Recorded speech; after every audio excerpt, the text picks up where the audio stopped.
With Matt MacGrath, a unanimous decision victory over Dean Amasinger, you were a late addition to this card.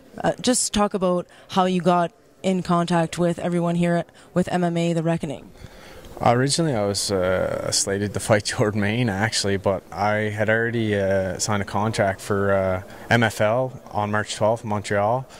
The whole card got squashed in Montreal 2 days before the event, so I got sick for a few days, and then my manager called me and he's like, "How you feeling?" I'm like, "Oh, I'm good, you know." And he said, "Do you want to?" I said, "Of course." I wanted to come and fight in the first card up here, and that's how it happened. And they're like, "You want to fight Dean Amasinger?" I'm like, "I'll fight whoever you want." So I was already in good shape for the other card, so I just kind of stepped up training, focused on my fighter, and that was it.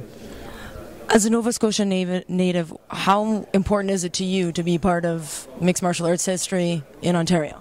Oh, it's great. I actually live in Charlottetown, PEI, but I fight out of Halifax. I'm originally from Nova Scotia.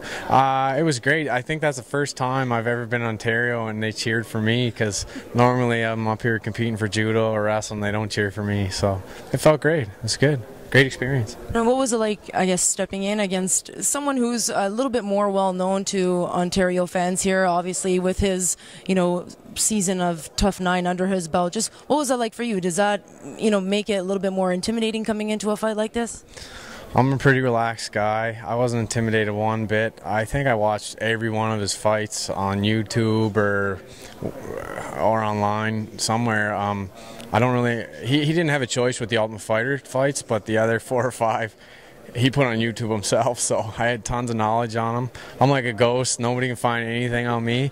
I fought just as tough opponents. I'm fighting Goulets and Matt Veaches and Claude Patricks, and I'm only losing by decisions or like late in the 3rd round. So I was confident coming in this. I knew I could beat this guy. Yeah, absolutely. And your last fight was against Caleb Starnes. And just talk about, I guess, maybe always having, I guess, that kind of pressure and being, like you said, the ghost in the ring, right?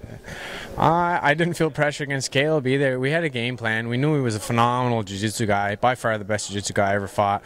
He was a huge guy compared to me, way longer, way bigger hands, everything.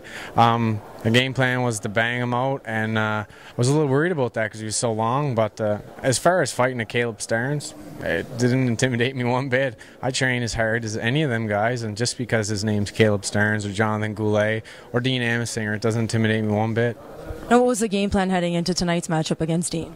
Was to use my hands, just watch out for his kicks, because that was his only really offensive thing that I've seen in all his fights, and use my hands, take him down and beat him up, and that's what I did from the 1st round on. The 3rd round I just totally dominated him, and I could hear the gasps coming out of him, and I knew I had to win. So, and I was lighting him up with my hands too, and I didn't. He only hit me with one hard shot, and yeah, I felt good. So, you've had a positive experience so far here this evening. Would you like to participate in more mixed martial arts events, regardless of, I guess, the scale of how big they are here in Ontario? And just overall, what was your, I guess, reaction to tonight? I think in the end everything came together, and the fights were great. The venue was beautiful, and the capacity crowd was great. Of course, I'm coming back, and I don't have a contract signed, but I'm coming back May 19th in London, and I think I'm back in Casino Rama in July. I'm pretty sure. I already have a contract for that, so I guess I'm coming back to Ontario. So a very busy Matt MacGrath. He will no longer be a ghost. Thanks so much for this, and congratulations on your win tonight. Thanks, guys.